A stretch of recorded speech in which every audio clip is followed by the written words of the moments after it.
All of these things that you're seeing on television, nobody is speaking the truth anymore. All of the misdirection that is going on. I'm going to give you a gun story here in a second that will blow your mind on what they're doing with guns.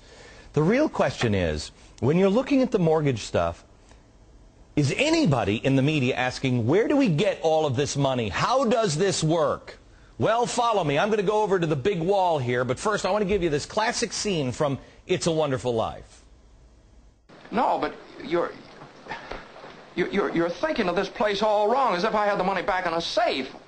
The money's not here. Well, your money's in Joe's house. That's right next to yours. And in the Kennedy house, and Mrs. Maitland's house, and 100 others. You're lending them the money to build, and then they're going to pay it back to you as best they can. Now, what are you going to do, foreclose on them?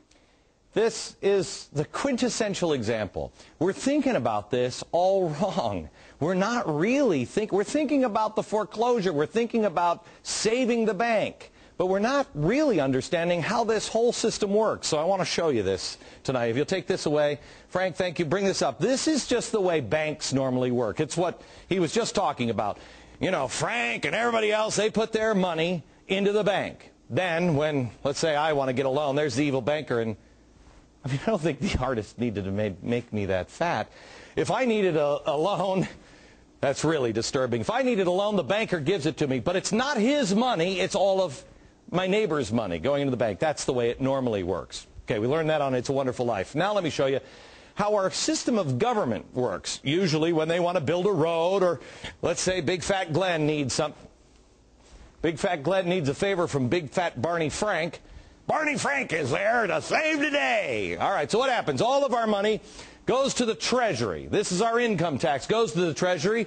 And Big Fat Glenn, he needs some help here, because I've got some red-headed, ugly stepchildren, apparently. And Big Fat Barney Frank says, geez, Glenn, I'd sure love to help you out, so he sends me some money.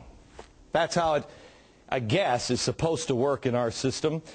Everybody is paying the Treasury, goes through Congress, and it comes to the people who need the help. Now, this is the way it's been happening for the last few years.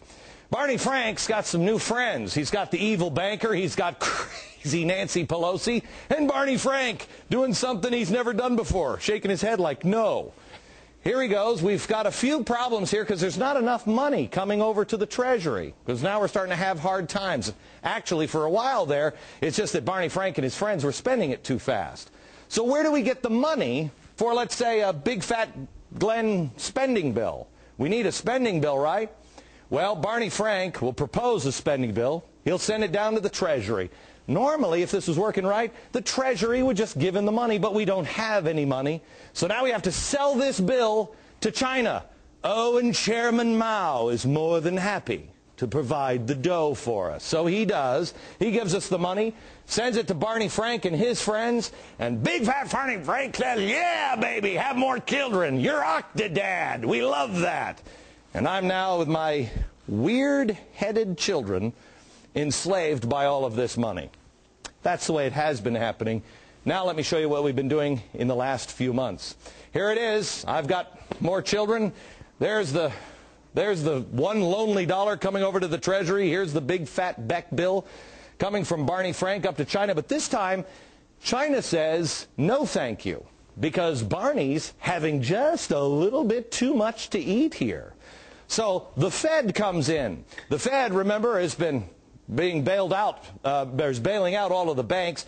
The Fed doesn't have any money, but they tell the Treasury, we'll give you IOUs, trust us. The evil banker, who's no longer being seen behind Barney Frank, is good for it. So the Fed gives the IOUs, the Treasury prints the money, gives it to the Fed then gives it to Barney Frank, who then sends it to all of my ugly little red-headed stepchildren, and that's the system we're operating on. But here's the problem.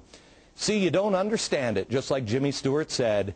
This system can't last. We can't keep printing money, because the government becomes bigger and more bloated, and before you know it, buttons are flying off of his shirt. And there's really nothing left except a bunch of children who really don't know how to work anymore. They don't know what to do except stand there and go, I need some money. And the Fed is remaining standing.